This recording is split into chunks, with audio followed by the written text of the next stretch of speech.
mutya ng suso o suso na naging bato. Ang mutya ng suso ay magaling sa bala o kabal na hindi kakayang tablan ng mga matutulis na bagay.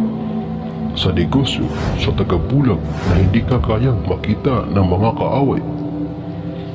Ang mutyang ito ay kadalasang makikita lamang sa kapaligiran, sa ilog, sapa,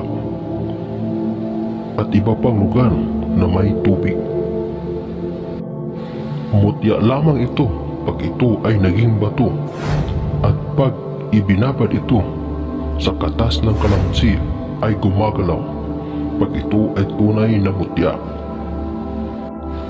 At pag gagamitin ito sa kabal, tagabulag o para sa lapitin ng mga babae, ay ilagay lamang ito sa tapat ng puso o isubo ito pero huwag lunukin, at dapat sambitin ang orasyon para ito ay gumana ng lubos, pero siguruhin nakapoder at nakadebosyon.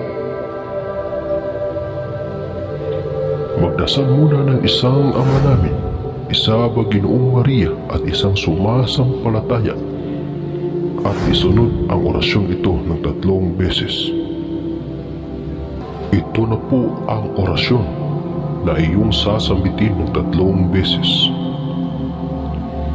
Layaku, layajima, layaparaw, layaparab, libara, labarusi, layara, ralus, Jesus, Jesus, Jesus, viniere, alsante, Jesus matamurong, salvame.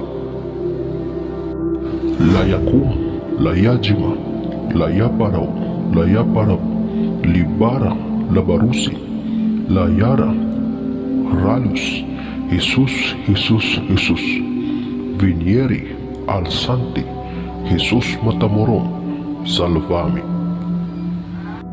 Layaku, layajima, layaparaw, layaparab, libara, labarusin, layara, ralus, Jesus, Jesus, Jesus, viniere, alsante, Jesus matamorong, salvame. Ang video na ito ay gabay lamang na sa inyo pa rin kung ito ay inyong paniniwalaan. Kung ikaw ay hindi naniniwala sa ganitong usapin, huwag mong panoorin ang video na ito at maghanap ka ng video na gusto mo para maiwasan natin ang mga di kanais-nais na komento at pagtatalo. Yan po ang isa sa mga pamamaraan upang mapagana ang mutya ng suso para lapitin ng mga babae. Hanggang dito na lamang ang ating kaalaman para sa araw na ito. Muli, maraming salamat sa inyong walang sawang panonood. God bless us all.